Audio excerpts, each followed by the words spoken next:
여러분 안녕하십니까? KBTV 뉴스9 이창환입니다. 오늘부터 브라질과 유럽 등 26개국에 적용해온 입국 제한이 다시 적용됩니다. 조 바이든 대통령은 도널드 트럼프 전 대통령이 퇴임 직전에 해제한 방역 목적의 입국 규제를 복원하고 그 대상을 확대했습니다. 바이든 대통령은 코로나19 확산을 억제하기 위해 브라질, 영국, 아일랜드와 유럽 26개국에 적용해온 입국 제한을 오늘 복원시킨 데 따라 이들 국가에서 오는 미국 시민권자가 아닌 대다수 방문자에게는 작년 3월부터 시작된 미국 입국 제한이 그대로 계속 적용됩니다. 트럼프 대통령은 퇴임을 이틀 앞둔 지난 18일 포고령을 통해 이들 국가에 적용되는 입국 제한을 오는 26일부터 해제한다고 전격 발표했습니다. 이와 관련해 바이든 대통령은 트럼프 대통령이 해제한 입국 제한을 복원하는 조치를 넘어 남아프리카 공화국을 입국 제한국 명단에 새로 편입해 규제를 강화하기로 했습니다. 이는 남아공에서 발견된 변이 바이러스의 확산을 막기 위한 것으로 오는 30일부터 미국 시민권자가 아닌 방문자 대부분에게 적용됩니다. 남아공에서 발견된 변이 코로나는 전염력이 50% 이상 높은 것으로 알려졌으며 20개국 이상으로 번진 것으로 나타났습니다. 트럼프 대통령은 팬데믹 대응에서 보건보다 경제 우위를 두는 태도로 과학자들의 의견을 묵살하고 느슨한 방역 정책을 추진해왔습니다. 브라질, 유럽에 대한 입국 제한 해제도 경기 부진의 경영난을 호소하는 항공업계의 로비 속에 단행된 조치였습니다. 바이든 대통령은 공식 업무가 본격 시작된 지난 21일 자신의 코로나19 대응 전략은 정체가 아닌 과학의 토대를 둔다고 강조하며 백신의 보급 속도를 높이고 미국행 역객기 탑승자에게 음성 판정 입장을 의무화하는 행정명령에 서명했습니다. 바이든 대통령의 입국 제한 강화에 발맞춰 보건당국인 CDC도 규제 강화를 본격화했습니다. CDC는 비행기, 배, 기차, 지하철, 버스, 택시, 공유 차량 등에서 2세 이상 승객 전원을 대상으로 한 마스크 착용 의무화를 오늘 발표했고 며칠 안으로 시행될 예정이며 음식을 먹거나 마실 때만 마스크를 짧게 벗을 수 있게 됩니다. 앞서 CDC는 내일부터 국제선 항공편의 2세 이상인 탑승객 전원에게 사흘 이내 코로나19 음성 판정을 받았다는 서류를 제시해야 미국 입국이 가능하도록 했습니다. 조 바이든 행정부가 최근 발표한 1조 9천억 달러 규모 초대형 부양책 통과를 위해 상원 양당과 접촉에 나섰습니다. 바이든 대통령이 지난주 발표한 미국 구제 방안이라는 이름의 코로나19 추가 부양책의 추진이 본격화되고 있다고 더 힐이 보도했습니다. 보도에 따르면 브라이언 디스 백악관 국가경제위원회 위원장이 각 당에서 8명씩 상원의원 총 16명을 초청해 비공개 회의를 가졌습니다. 해당 부양책에는 전 국민 상대 $1,400 현금 지급, 주당 $400 실업수당 보조, 최저임금 인상과 백신 배포 확대와 학교 재개방, 이와 관련한 주정부 등 지역 지원 예산 등이 포함됐습니다. 상원 의원들은 이날 회의에서 부양책 예산이 백신 배포에 최우선으로 쓰여야 한다는 입장과 경제 지원이 가장 필요한 사람들에게 지원이 돌아가도록 해야 한다는 입장을 피력한 것으로 알려졌습니다. 디스 위원장은 기자들에게 바이러스와 경제 면에서 우리는 위태로운 순간에 직면했다며 결단력 있는 조치가 필요하다고 강조했습니다. 딕 더빈 상원 민주당 원내총무는 이미 통과가 늦었다고 강조하며 상원은 미국 국민이 이 팬데믹과 장기적인 경제적 어려움 속에서 살아남는 데 필요한 자원을 제공하고 초당적 기반 위에서 협력해야 한다라고 당부했습니다. 반면 공화당에서는 이번 초대형 부양책 재원 마련을 두고 우려의 목소리가 나오고 있습니다. 수전 콜린스 공화당 상원의원은 아직 답이 나오지 않은 질문이 많다며 행정부가 어떻게 1조 9천억 달러를 만들어낼 것인가라고 지적했습니다. 또 밋 롬니 상원의원은 주와 지방정부 지원 필요성과 실업급여 지원 중요성을 인정하면서도 전체 규모는 꽤 충격적이라고 밝혔습니다. 오늘 조 바이든 미국 대통령이 트랜스젠더의 군 복무를 금지했던 도널드 트럼프 전 대통령의 조치를 뒤집었습니다. 김은지 기자입니다. 바이든 대통령은 행정명령에서 미국은 포용력이 있을 때 국내와 전 세계에서 더 강력하다. 군도 예외가 아니다라고 말하면서 이 같은 내용의 행정명령에 서명했습니다. 이는 트랜스젠더의 복무를 사실상 금지한 도널드 트럼프 전 대통령의 조치를 뒤집은 것이자 거의 2년간의 연구를 거쳐 트랜스젠더의 군 복무를 허용하고 성 정체성에 기초한 태역과 분리를 금지했던 2016년 버락 오바마 전 대통령 시절의 정책을 원상 회복한 것입니다. 바이든 대통령은 지난 20일 취임한 이후 전임 트럼프 대통령의 정책을 속속 뒤집고 있는 가운데 이번 정책 뒤집기 역시 선거 기간 약속된 공약 중 하나였습니다. 바이든은 이 행정명령을 통해 이미 복무 중이던 트랜스젠더는 자신의 성 정체성을 공개적으로 밝히고 근무할 수 있고 2017년 7월부터는 트랜스젠더를 공개적으로 선언한 이들도 입대할 수 있도록 했습니다. 이와 함께 바이든 행정부는 친동성애 정책에 시동을 걸고 있습니다. 정부는 백악관 공식 웹사이트에 개설된 연락처 양식을 변경해 방문자가 의견이나 질문을 제출하기 전 성별 대명사를 선택할 수 있도록 했습니다. 백악관 공식 웹사이트 방문자는 연락처 양식을 기재할 때 전통적인 성별 대명사인 그녀, she, 그, he, 그들, they 이외에 기타, other과 공유하지 않음, prefer not to share 중에서 선택할 수 있습니다.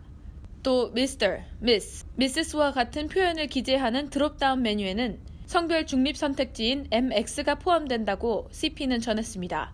CP는 백악관 연락처 양식에 대명사 섹션을 포함시킨 것은 성소수자에 대한 바이든 행정부의 정책 우선순위를 반영한다고 말했습니다. KBTV 뉴스 김은지입니다. 조 바이든 대통령이 취임 후 첫 주말을 맞아 성당에서 미사를 드리고 베이글 가게에 들려 베이글을 주문하는 등 서민 대통령으로서의 면모를 보여주었습니다. 보도에 김은지 기자입니다. 바이든 대통령은 일요일인 24일 정오 가족과 함께 워싱턴 DC 조지타운 지역에 있는 성삼위일체 성당을 찾았습니다. 미사가 끝나자 바이든 대통령과 가족을 태운 차량 행렬은 백악관으로 돌아가다가 워싱턴 DC의 유명한 베이글 체인인 콜 유어 마더 앞에 멈춰섰습니다. 바이든 대통령은 손녀들과 차에 머물렀으며 차남 헌터 바이든이 차에서 내려 몇 분간 기다렸다가 미리 주문한 음식을 찾고는 다시 차에 올랐습니다. 몇 분 안 되는 짧은 정차였지만 워싱턴 DC 주민들에겐 인상적인 장면이었습니다. 주문한 메뉴는 참깨 베이글과 크림치즈. 이 장면을 본 한 주민은 트위터에 바이든 일가가 베이글 가게에 들렀다. 도널드 트럼프는 자기 호텔 말고는 워싱턴 DC 어느 곳도 들른 기억이 없다라는 내용의 글을 올렸습니다. 바이든 행렬에 대한 반가움을 표시한 동시에 트럼프 전 대통령은 도통 워싱턴 DC의 가게를 찾는 친근함을 보여주지 않았다는 점을 꼬집은 것입니다. 실제로 트럼프 전 대통령은 워싱턴 DC에 있는 자신의 호텔은 종종 찾았으나 동네 가게에는 들르지 않았습니다. 임기 중 워싱턴 DC에서 외식한 것도 딱 한 번 한 정도라고 알려져 있습니다. 이날 거리에는 바이든 대통령을 보려는 시민들이 모여들었고 바이든 대통령은 손을 흔들며 화답했습니다. KBTV 뉴스 김은지입니다. 뉴욕주와 뉴저지주 모두 입원 환자 수가 감소하는 등 코로나19 각종 수치가 둔화되는 조짐을 보이고 있습니다. 그러나 한인 밀접 지역을 포함한 뉴욕시 여러 지역의 코로나19 확진율은 여전히 10%가 넘는 것으로 나타났습니다. 뉴욕주 전체 코로나19 입원 환자는 어제 8,612명으로 전날보다 200명 가까이 감소해 지난 20일 이후 거의 600명이 줄어들었습니다. 하루 감염자도 12,720명, 감염률은 5.09%로 역시 감소세를 보이고 있습니다. 이런 가운데 한인 밀접 지역인 퀸스 플러싱을 포함해 뉴욕시 전체 177곳에 우편번호로 나눠진 지역 중 54곳의 코로나19 확진율이 10%가 넘었습니다. 뉴욕시에서 브루클린의 브라이튼 비치와 십사일베이, 맨하튼 비치 등을 포함한 11235 지역이 16.47%로 가장 확진율이 높았습니다. 한인들이 많이 거주하는 플러싱 인근 지역의 코로나19 확진율도 10%대를 웃돌고 있는 상황입니다. 베이사이드는 11360과 11361, 11364 지역에서 평균 7%의 코로나19 확진율을 보이고 있습니다. 한편 앤드루 코모 뉴욕 주지사는 연방 정부의 뉴욕주에 대한 백신 공급이 주당 25만 도수에 머물러 주 전역의 백신 수요와 주 10만 회 수준인 접종 능력에 크게 못 미친다고 우려하고 있습니다. 뉴욕주는 백신 접종 대상자들의 편의를 위해 뉴욕 시흥 아파트와 교회에 임시 접종소를 마련하기로 했습니다. 백신 부족 사태와 관련 연방질병통제예방센터 러시아 월렌스키 국장은 어제 더 많은 백신 공급을 원하는 주들이 있지만 현재 물량이 충분치 않다고 시인했습니다. 론 클레인 백악관 비서실장은 백신 접종 속도를 가속화하기 위한 자금을 얻기 위해 의회와 협력할 것이라고 밝혔으며 바이든 행정부 출범 첫 100일간 1억 회분 접종은 최종 목표가 아니며 백악관에서 우리가 가진 모든 힘을 사용하겠다고 강조했습니다. 뉴저지주가 발표한 하루 감염자는 4,613명으로 전날 보고된 6,115명보다 대폭 감소했으며 주 전역 입원자는 3,186명으로 작년 11월 이후 가장 낮은 수치를 나타났습니다. 한편 존스 홉킨스 대학 집계 기준 미국의 코로나19 누적 감염자 수는 2,500만 3,695명을 기록했습니다. 누적 사망자 수는 최소 41만 7,538명이었습니다. 따라서 미국에서 감염자가 발생한 지 약 1년 만에 누적 확진자 수는 2,500만 명을 넘은 것입니다. 지난달 24일 2,000만 명을 넘은 지 약 한 달 만에 500만 명이 늘어났습니다. 지난 6일 연방의회 이세당 난입이라는 사상 초유의 사태와 관련한 코로나19 확진자가 잇따르고 있습니다. 자세한 소식 김은지 기자가 전해드립니다.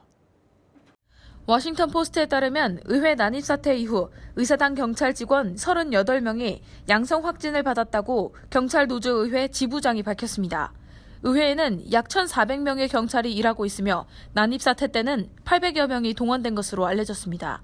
그는 경찰 노조가 코로나19 감염 예방을 위해 더 많은 경찰들에게 백신을 접종하도록 압박하고 있다고 전했습니다.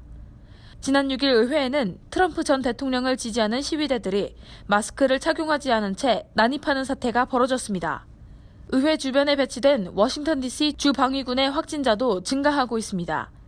지난 22일 기준 워싱턴 DC 주방위군은 170건의 양성 확진 사례를 보고했으며 감염자는 더 늘어날 것으로 보고 있습니다. 난입 사태 당시 의회에 있다가 피신했던 하원 의원 2명도 확진된 바 있습니다. 한편 연방의사당 난입 사태와 관련해 도널드 트럼프 전 대통령의 지시가 있었다는 극우 단체 회원들의 진술이 나왔습니다. 극우 음모론 단체 QAnon의 회원인 제이컵 앤서니 챈슬리, 부동산 중개업자 지나 라이언, 전직 소방관 로버트 샘퍼트 등 최소 5명이 대통령이 시켰다, 대통령이 의사당으로 가라고 했다는 등 일관된 주장을 펼쳤으며 이들의 진술 내용은 검찰의 공소장에도 기록됐습니다. 이는 내란 선동 혐의로 탄핵 심판을 앞둔 트럼프 전 대통령에게 불리한 증거로 작용할 수 있다는 전망이 나오고 있습니다. AP통신은 현재까지 의사당 안이나 주변에서 범죄를 저지른 혐의로 130명 이상이 기소됐으며 이들의 진술이 앞으로 트럼프 전 대통령의 탄핵 심판에서 결정적 증거가 될 가능성이 크다고 내다봤습니다. KBTV 뉴스 김은지입니다. 다가오는 2021년 뉴욕시 예비선거 및 보궐선거는 유권자에게 더 많은 정치적 의사표현 기회와 광범위한 선택을 제공하기 위해 새롭고 간단한 방식인 선호투표제를 실시합니다.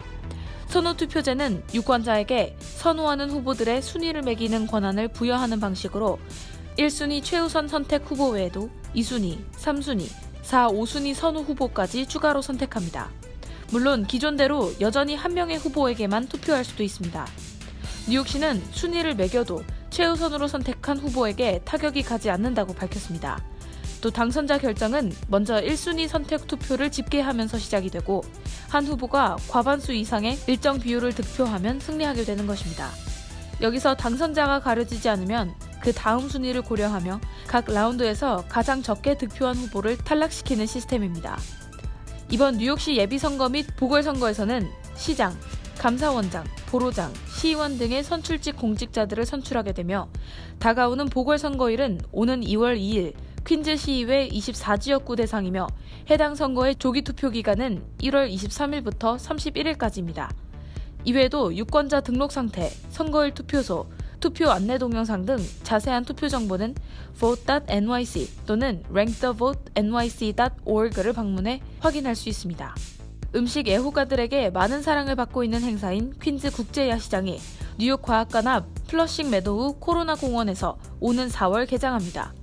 매년 봄부터 가을까지 매주 토요일 밤에 장이 서는 이 행사는 올해 4월 1일부터 10월 30일까지 이어지며 현재 야시장에 참가할 업체를 모집하고 있습니다. 야시장 주최 측은 코로나19 백신 보급 확대를 염두에 두고 정상적인 행사 개최를 준비하고 있습니다. 또 특히 코로나19로 어려움을 겪고 있는 요식업체들을 대상으로 참여를 독려하고 있습니다. 신청은 야시장 홈페이지 queensnightmarket.com에서 접수할 수 있습니다. 국무부가 22일 발표한 2021년 2월 영주권 문호에 따르면 대부분 순위의 우선 일자가 동결 또는 1에서 3주 소폭 진전에 그쳤습니다. 비자 발급 우선 일자가 오픈 상태인 가족 이민 2A 순위만 접수 가능 우선 일자가 5개월 진전해 2021년 1월 1일로 발표돼 사실상 전면 오픈 상태의 호조를 보였습니다. 하지만 가족 1순위의 경우 비자 발급 우선 일자는 동결, 접수 가능 우선 일자는 2015년 7월 22일에서 17일 진전된 2015년 8월 8일이 됐습니다. 4순위의 경우 비자 발급 우선 일자는 일주일, 접수 가능 일자는 3주일 동일하게 진전됐습니다. 반면 취업 이민은 지난달에 이어 이번 달에도 모든 순위가 오픈 상태를 유지했습니다. 취업 이민 1순위, 2순위, 4순위, 5순위는 2020년 9월 중 문호부터 6개월간 비자 발급 우선 일자와 접수 가능 일자가 모두 오픈되어 있는 상태입니다. 한편 국무부는 취업 이민 비자 발급 우선 일자는 오는 5월까지 오픈 상태를 유지할 것으로 보이며 가족 이민 비자 발급 우선 일자의 경우 2B 순위는 오픈을 유지하고 1, 2B, 4순위는 1개월마다 2주씩, 3순위는 1개월마다 3주씩 진전할 것으로 예상된다고 전망했습니다. 팬데믹 초기 셧다운 명령으로 미국인들이 갑작스럽게 운전을 줄였을 때 많은 자동차 보험사들은 고객들에게 프리미엄 크레딧이나 리펀드를 내주기도 했습니다. 이는 도로 위에 차량이 줄면서 사고의 위험이 낮아진 데 따른 것입니다. 지금도 일부 소비자 보호단체들은 운전자들의 운전이 지난 봄 급속한 감소 이후 다시 늘어나긴 했지만 여전히 2019년보다 상당히 줄어든 사고 클레임으로 보험사들이 이익을 보고 있기 때문에 또 한 번의 금전적 혜택을 줘야 한다고 주장하고 있습니다. 한편 이와 관련해 전문가들은 지난 봄에 크레딧을 받았는지 확신이 없거나 감면을 받았는지 확인하기 위해서는 빌링 스테이트먼트를 잘 살펴봐야 한다고 조언하고 있습니다. 또 여전히 불분명하거나 청구서를 찾지 못하겠다면 보험사에 직접 연락할 것을 권유하고 있습니다. 또 팬데믹 때문에 운전을 덜 하고 있다면 운전 습관 변화와 관련된 구체적인 사항들을 준비해 프리미엄을 재검토해달라고 요구하는 것이 도움이 될 것이라고 전했습니다. 또 전문가들은 자동차 보험료를 줄일 다른 한 가지 방법으로 디덕터블을 올리는 것은 주의가 필요하다고 말합니다. 디덕터블이 높을수록 보험료를 줄일 수는 있지만 이 경우 사고 시 본인 주머니에서 더 많은 돈이 나가야 한다는 것을 뜻하기 때문입니다. 따라서 여러 보험사를 비교해보는 것이 바람직하며 자칫 커버리지에 공백이 발생할 수 있기 때문에 새로운 보험을 구입하기 전까지는 현 보험을 취소하지 않는 것이 좋다고 조언하고 있습니다. 잠시 후 커뮤니티 브리핑을 전해드립니다.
이어서 환율과 증시 전해드립니다.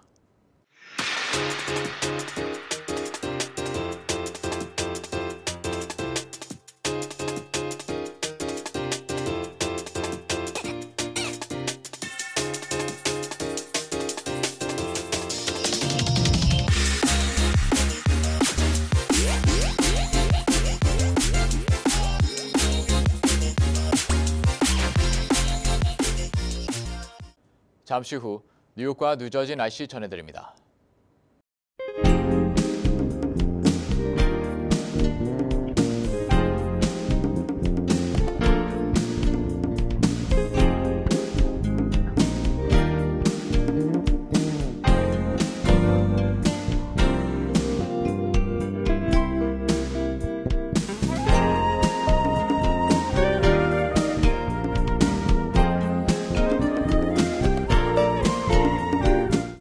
당연한 것들이 당연하지 않은 것이 되어버린 요즘.